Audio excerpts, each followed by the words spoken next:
Très chers amis, bonjour. Nous retrouvons pour cette étude du 7e chapitre du livre de Josué, Yoshua, et nous allons voir de nombreux enseignements qui peuvent nous servir dans la vie de tous les jours. Donc nous sommes après la conquête de Jéricho. Jéricho est tombé entre les mains d'Israël. C'est Akadosh Baruch Hu qui a conquis Jéricho. C'est vrai que Yoshua avait envoyé des explorateurs pour voir quel était l'état d'esprit et la meilleure façon de la conquérir, mais finalement, cela n'a pas été nécessaire puisque la conquête de Jéricho s'est faite au son de trompettes. Donc c'était un miracle, et c'est donc la main de Dieu qui a conquis Jéricho.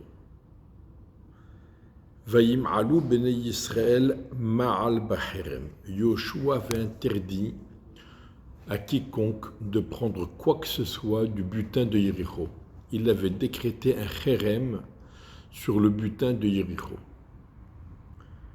Et malgré tout, les Béné Israël se sont servis du butin. Vayim alou, ça veut dire prendre quelque chose qui est consacré à Hachem, le prendre et le garder pour soi. On appelle ça la Me'ila. Donc les Béné Israël ont pris du butin de Jéricho. Vayikach Achan ben Karmi ben Zavdi ben Zerach le Maté Yehuda min hacherem. Donc Achan, fils de Karmi, fils de Zavdi, fils de Zerach, de la tribu de Yehuda, a pris min hacherem, du butin, quelque chose du butin. Vayichar af Adonai bivnei Israël, et la colère d'Hachem s'est emportée contre les Béné Israël. Donc, qui a pris du butin? Une personne, Achan. Et qu'est-ce qu'on nous dit? Les Béné Israël se sont servis du butin. Et qui a été puni? Tous les Béné Israël. La colère de Dieu s'est emportée sur les Béné Israël. Donc nous avons ici pourquoi la faute d'un individu, non seulement c'est l'ensemble qui va être puni, mais en plus on considère que c'est tout le monde qui a fauté. Parce que, pour deux raisons. Première raison, c'est la co-responsabilité. On est tous responsables les uns des autres. Alors, j'anticipe, parce qu'on va voir bientôt que Achan, ce n'est pas la première fois, ce n'est pas son premier larcin. Déjà à l'époque des conquêtes de Moshe Rabbeinu, à 3 ou 4 reprises déjà, Achan avait déjà pris du butin qui était interdit. Et malgré tout, personne n'a été puni. Alors pourquoi ici, tous les Béné Israël vont être punis? Et la réponse, c'est que la co-responsabilité des uns vis-à-vis des autres n'a été effective qu'à partir du moment où ils ont traversé le Jourdain et qu'a commencé la conquête d'Eretz Kenan. Donc, premièrement, la co-responsabilité. Et deuxièmement, on va voir plus loin que Achan n'a pas pris des boutons de manchette ou une pince de cravate que l'on peut mettre dans la poche et que l'on peut dérober en cachette. Non, Achan, il a pris des choses qui avaient volumineuses, très importantes. Et si malgré tout, il a pu le prendre et l'amener chez lui et le cacher, c'est que, même si on ne parle pas de complicité, mais il y avait malgré tout de la négligence de la part des Béné Israël. À partir du moment où Yehoshua avait décrété un chérem sur tout le butin de Jéricho, parce que c'était Shabbat, et parce que c'était la première ville conquise, et parce que c'est Akadosh Baruch Hu qui a fait la guerre et qui a livré la ville entre les mains des Béné Israël, eh bien les Béné Israël auraient dû être vigilants et mettre des gardes pour éviter le pillage. eh bien, ils ne l'ont pas fait. C'est ce qui a permis à Khan de s'accaparer de choses volumineuses et de les prendre pour lui, de les cacher. Donc c'est pour cela qu'on considère que c'est tous les bénis Israël qui ont fauté, et la colère d'Hachem s'est emportée sur tous les bénis Israël, et c'est ce que nous allons voir maintenant. Vayishlach Yehoshua Anashim Miricho. Yehoshua a envoyé des personnes, des explorateurs depuis Yericho. Il les a envoyés pour explorer, pour visiter la ville de Ha'ai, Asher im Bet Aven, Mikedem le Bet El, qui se trouve près de Bet Aven, à l'est de Bethel. Ou bien, selon certains commentateurs, Ha'ai s'appelait auparavant Bethel. Vayomer Alem, il leur a dit, Alou veragelu et haaretz, montez et explorez la terre, la ville de Haï. Vaya'alu ha'anashim vayragelu et Haï, et donc les personnes sont montées et elles ont exploré la ville de Haï. Pasuk Gimel, verset 3. Vayashuvu el Yoshua, ils sont retournés vers Yoshua. Vayomeru elav, ils lui ont dit, Al Ya'al Kol Ha'am, ce n'est pas la peine que tout le peuple monte pour conquérir cette ville. Ke'al Paim Ish o Kishtoshet Elafim Ish Ya'alu Vayaku et Ha'ai. 2000 ou 3000 personnes monteront et frapperont Ha'ai. C'est une petite ville, elle est mal gardée, elle est mal protégée. Il suffit de 2000 ou 3000 pour la conquérir. Al tiyaga shamet kolam kimatema. Il ne fatigue pas tout le peuple là-bas, car ils sont peu nombreux. Et donc là, nous avons une nouvelle tendance qui apparaît. Après la conquête de Yericho, les bénis Israël se sentent en pleine forme, et les Meragelim ne se contentent pas de dire ce qu'ils ont vu, mais ils se permettent déjà, c'était la même faute qu'à l'époque de Moshe, ils se permettent de donner leur avis. Donc, ce n'est pas la peine de faire monter tout le monde, 2000 ou 3000 personnes suffiront pour conquérir la ville de Haï. Et nous avons ici un autre problème, mis à part le fait que on ne leur a pas demandé leur avis, mais uniquement de dire ce qu'ils ont constaté et rien de plus. Mais cette assurance, 2000 ou 3000 personnes suffiront. Pourquoi? Parce que la guerre, Yericho, c'est toi qui l'as conquise. C'est Akadosh Baruch Hu qui a conquis Yericho. Si jamais Akadosh Baruch Hu est là pour nous aider, ben peut-être que même 2 ou 3 personnes auraient suffi. Une personne, mais rien du tout. On sonne des trompettes et ça y est. Et si jamais on doit livrer bataille, alors pourquoi 2000 ou 3000? Peut-être qu'il en faut plus. Dans les commentaires, il semblerait que quand ils ont dit 2000 ou 3000, c'était un peu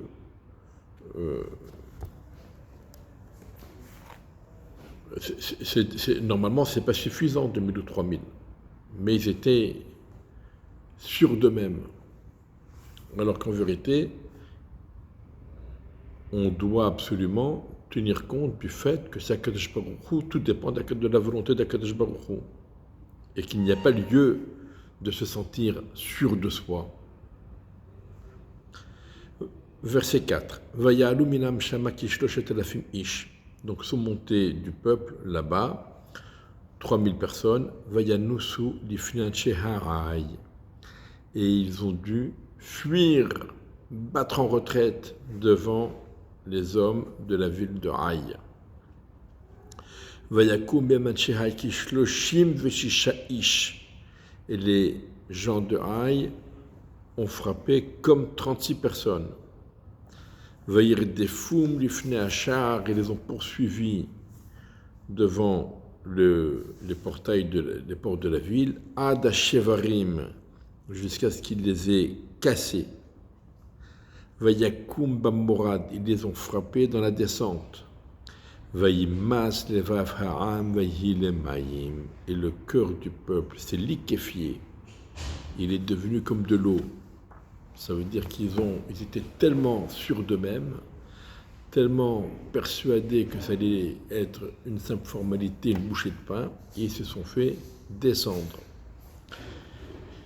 Le pasuk nous dit comme 36 personnes, ça veut dire comme 36, ou 36, ou 37, ou 35, qu'est-ce que ça veut dire comme 36? Tout simplement, cela veut nous dire que en vérité c'est une seule personne qui a été tuée, et cette personne c'est Yair ben Menaché, qui représentait un potentiel de la majorité du Sanhédrin, soit 36 personnes.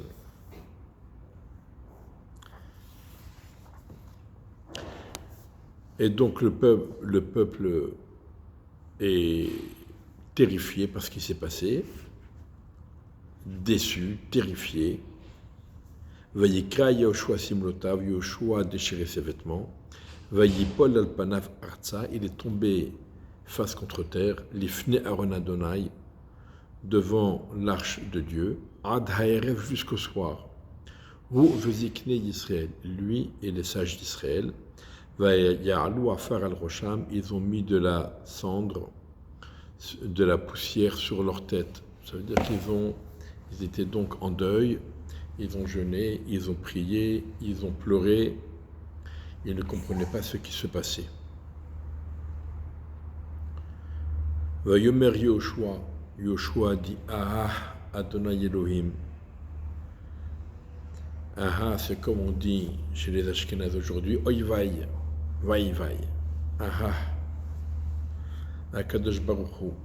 Lama he'avar ta'avir et tamazet Yarden, pourquoi tu as fait traverser ce peuple, le Jourdain, la tête tenobia des Hémoris, le ha'avidenu, pour nous livrer entre les mains du Hémoréen, pour nous exterminer.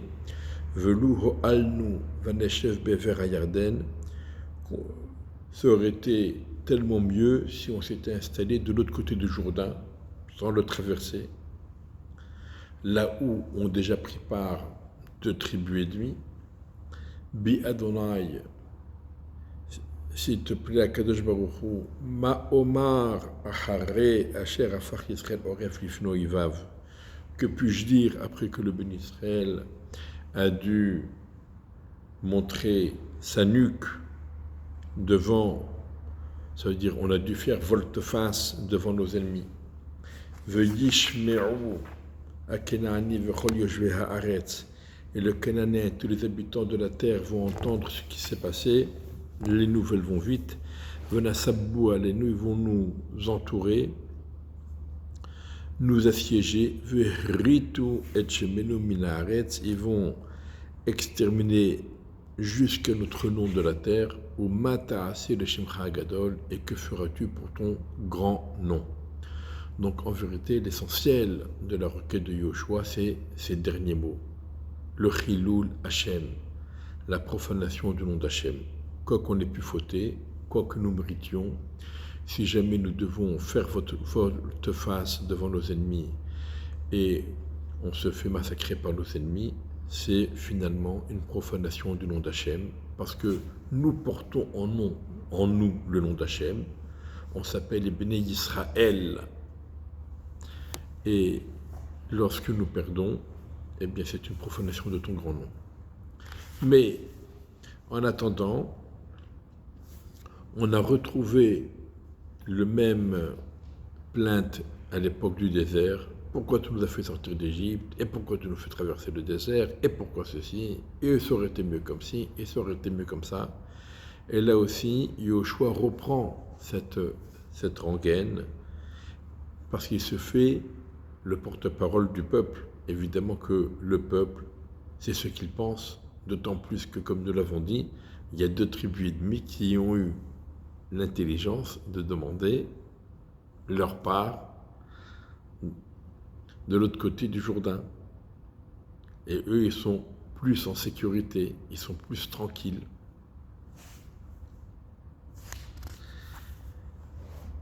On continue, donc nous sommes au verset 10. Vayomer Adonai el Yoshua, kumlach. Dieu dit à Yoshua, lève-toi. Lamazé atanofel alpanecha. Pourquoi es-tu tombé sur ta face? C'est-à-dire, Akadosh Baruch Hu dit à Yoshua, mais ce qui est arrivé, c'est de ta faute. Qui t'a demandé de rendre le butin de Yéricho, de le rendre en Kherem? C'est toi. Et puisque c'est toi qui l'as fait, tu aurais dû prendre les mesures qui s'imposent pour éviter les problèmes. Et tu ne l'as pas fait. Non seulement ça, nous dit Rashi, mais puisqu'ils se sont dit, c'est pas la peine que tout le monde aille, 2000 ou 3000 personnes suffiront, Yoshua n'a pas quitté le camp, il n'est pas allé à la bataille. Or, Akadosh Baruch Hu lui a dit à Yoshua, moi, je suis avec vous quand toi, tu pars en chef de file, pas derrière, devant.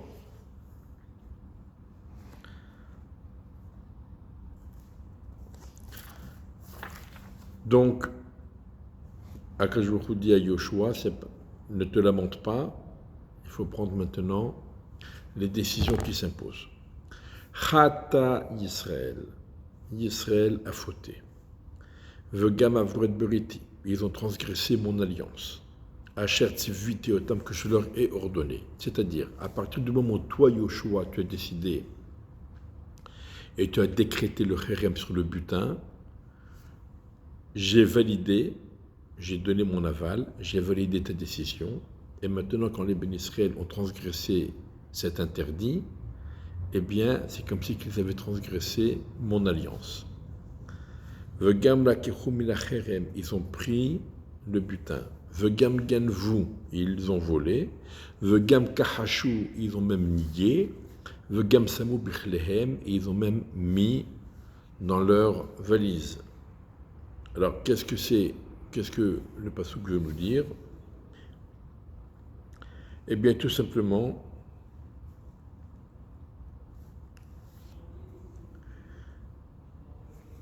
le passouk vient mettre en évidence la gravité de la faute. Ils ont transgressé mon alliance, puisqu'ils sont passés outre l'interdit. Ils ont pris quelque chose qui m'était consacré. Donc c'est grave. Ganvu. Ganvu, ça veut dire voler en cachette.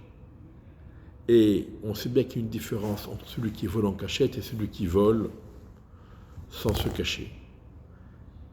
Celui qui vole en cachette, c'est plus grave.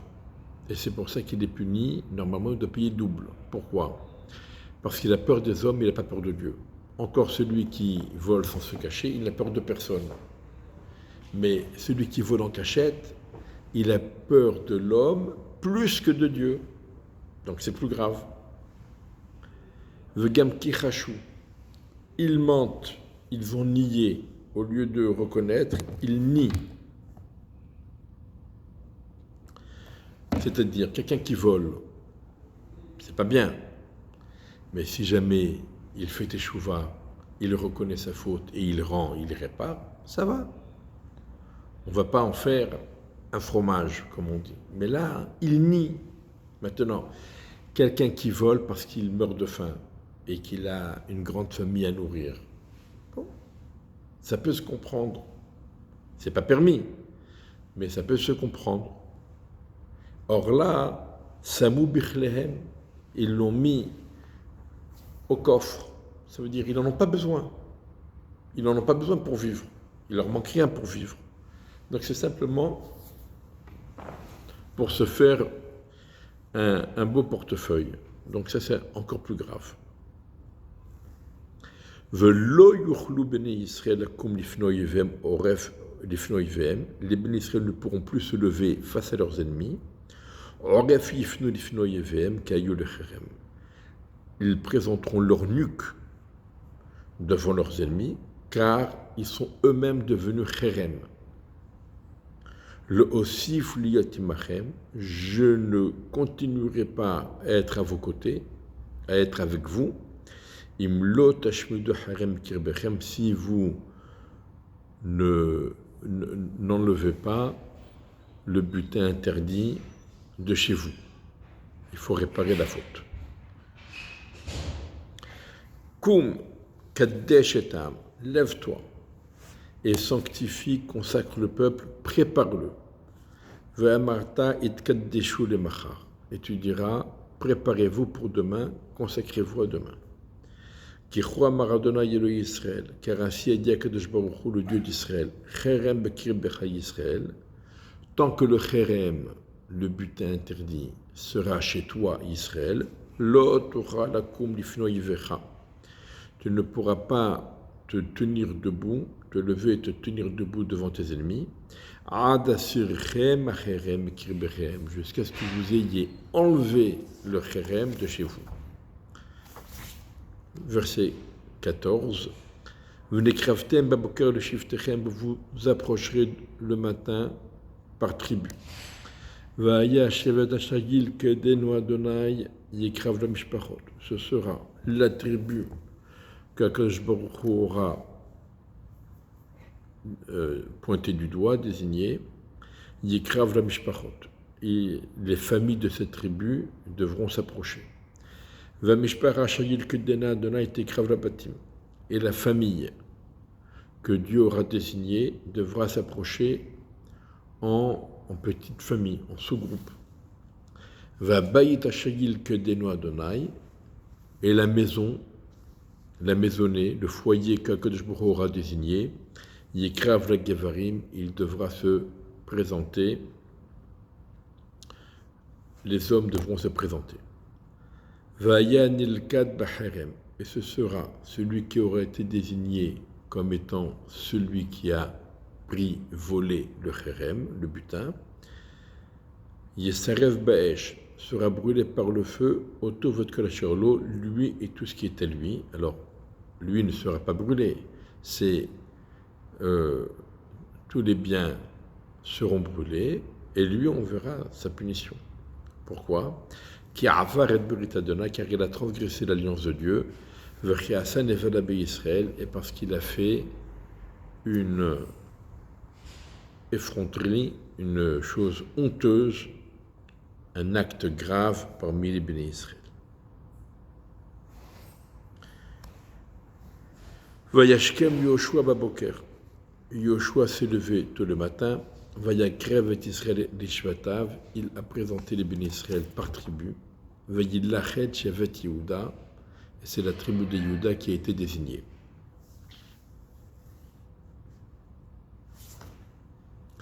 Donc, tout cela s'est fait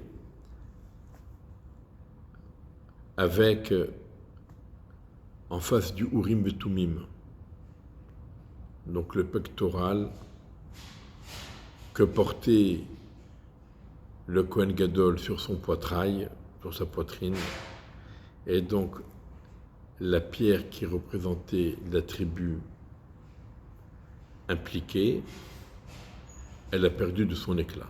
Et donc c'est la pierre de Yehuda qui s'est éteinte, et donc on a compris que c'est la tribu, le problème se trouve dans la tribu de Yehuda. Vayakrev et Mishparat Yehuda, donc Yoshua a présenté les familles, les grandes familles de Yehuda, Vayelkod et Mishparat Zachi, et c'est la famille du Zachi qui a été désignée. Donc on se rappelle que Yehuda avait eu avec Sheila 2 enfants, Peretz et Zerah. Donc c'est la famille de Zerah. Vayakrev et Mishparat Zachi, la Gevarim et Yilaket Zavdi. Il a présenté la famille du Zachi par homme, et c'est Zavdi qui a été désigné.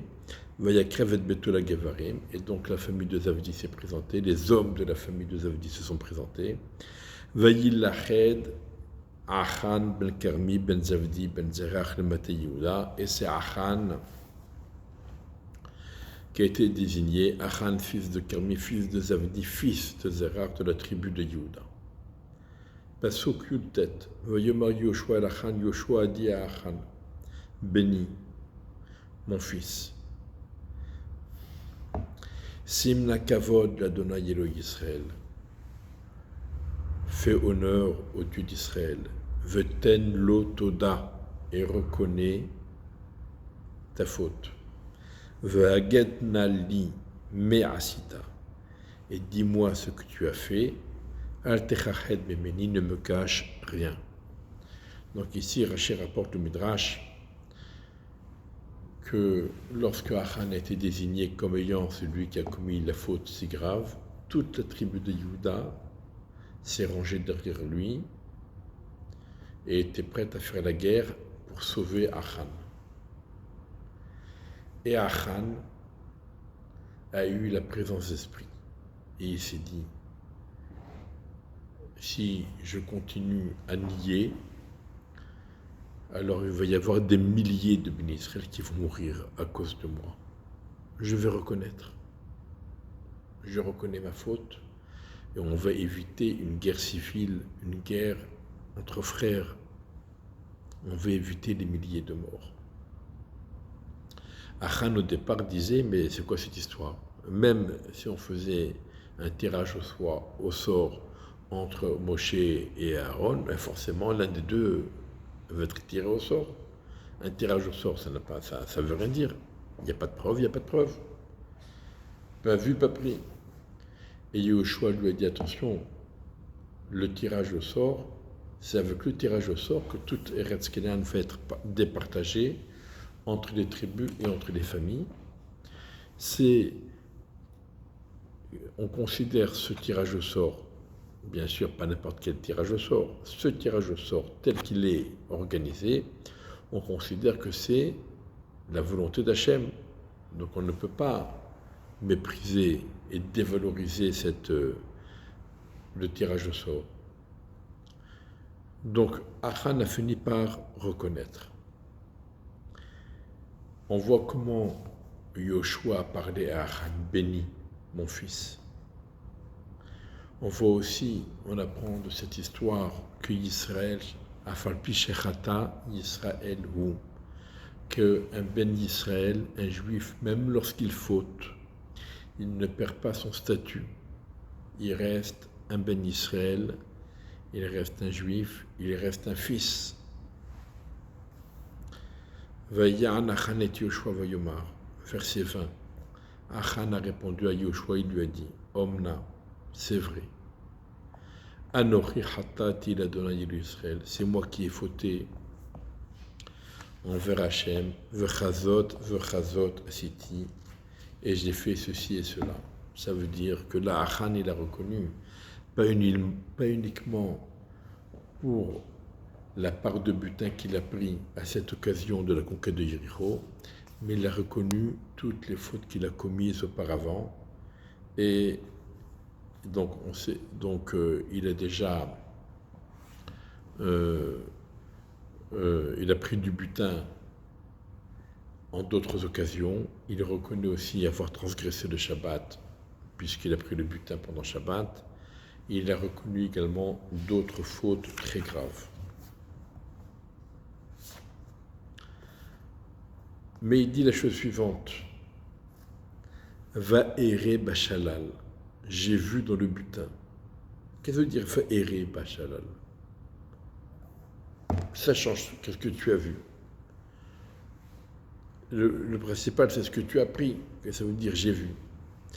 Achan, il fait une remarque à Yoshua. Comme ça nous dit Rashi. J'ai réfléchi à propos du butin. Tu as décidé d'interdire le butin de Jéricho, mais est-ce que c'était une bonne décision? Voici que c'est marqué dans le pasuk, Ve'achalta et shelalo yivecha, tu profiteras le butin de tes ennemis. Ça veut dire que c'est même une mitzvah de profiter du butin des villes qui ont été conquises. C'est pour ça que, malgré ton interdiction, je me suis quand même permis de prendre un petit quelque chose pour faire cette mitzvah.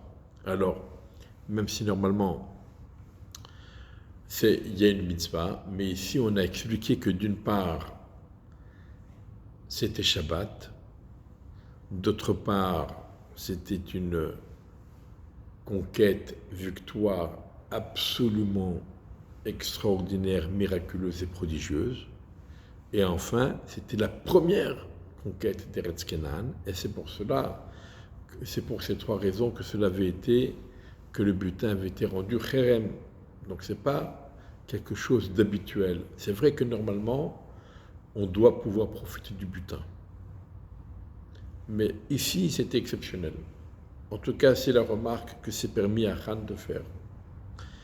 Donc, j'ai vu dans le butin Aderet Shinar, une très belle étoffe, un très beau tissu, un manteau, une cape,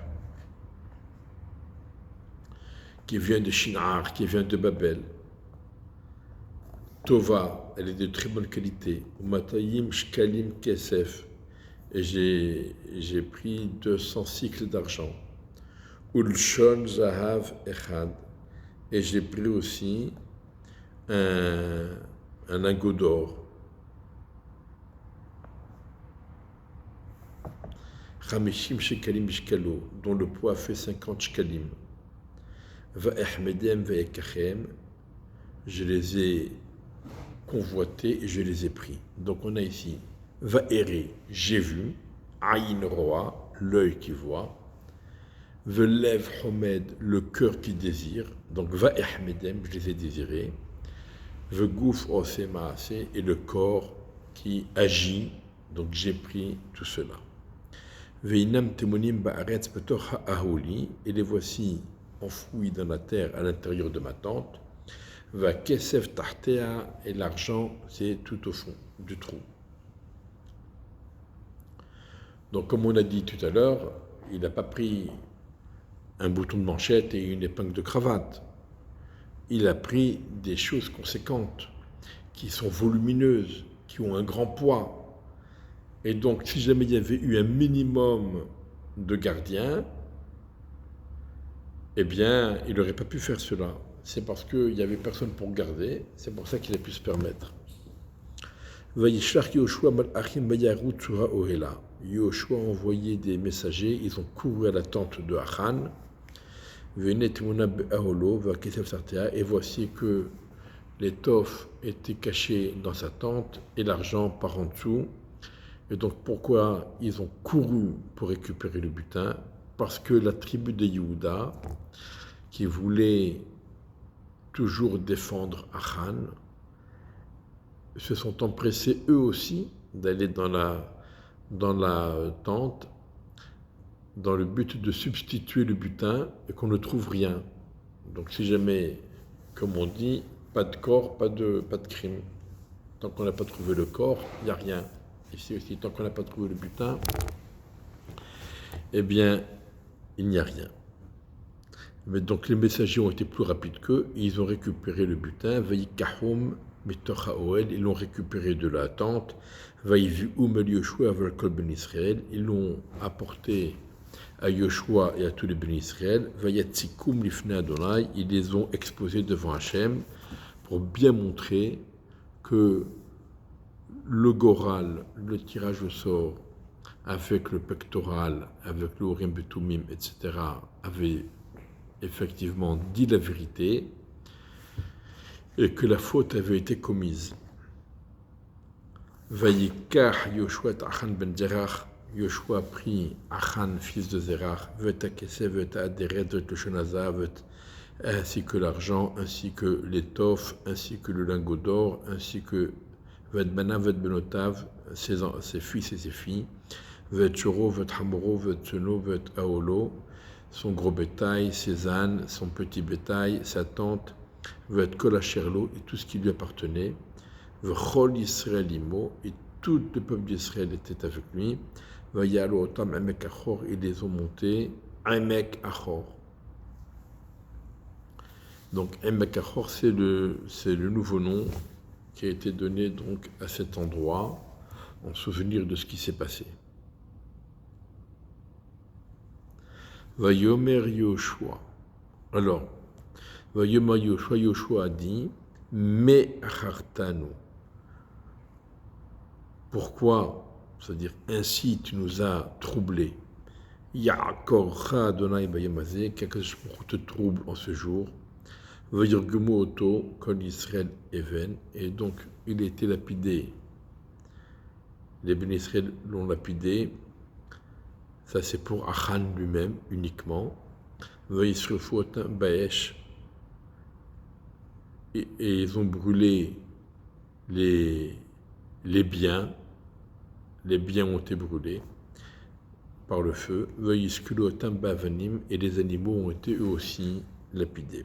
Donc pourquoi il y a lapidation? Donc comme on a dit, il y a eu profanation du Shabbat d'une part, et d'autre part, Achan avait commis d'autres interdits graves qui eux aussi sont passibles de lapidation. Et le Midrash nous dit, Ya'korcha Hashem bayom hazeh, qu'Akadosh Baruch Hu te trouble en ce jour. Ce jour-là, tu vas être puni et tu vas être troublé. Mais une fois la punition acceptée, une fois que Achan a fait teshuva, il a reconnu sa faute, il a accepté la punition, il a été puni, il a droit au olam haba, il retrouve son statut comme avant. Alors, Vayakim olav galavanim, ils ont érigé sur lui un tas de pierres, Gadol, un grand tas de pierres, Adayom hazeh, jusqu'à ce jour. Vayashav Adonai Maharon Apo, Dieu s'est apaisé de sa colère. Alkan Karashem Amakomahu Amekachor Adayom hazeh, et c'est pourquoi le nom de cet endroit s'appelle jusqu'à aujourd'hui Amekachor. Il faut savoir quand même qu'Achan, au dernier moment, c'est vrai qu'il a fauté, mais au dernier moment, il a fait preuve de beaucoup de courage et de beaucoup d'honnêteté. Il a fait teshuva, il a reconnu sa faute. Et il a fait une teshuva sincère. Et tous les jours, 3 fois par jour, nous récitons la prière que Achan a composée ce jour-là pour cette occasion. C'est le dernier morceau de la prière. Après Alenu le Shabayach, le paragraphe Al Ken Nekavelach. Al Ken Nekavelach, les premières lettres de ces 3 premiers mots, ça forme le nom de Achan, parce que c'est Achan qui a composé cette magnifique prière sur laquelle on termine tous les offices. Voilà, alors à la prochaine et bonne étude.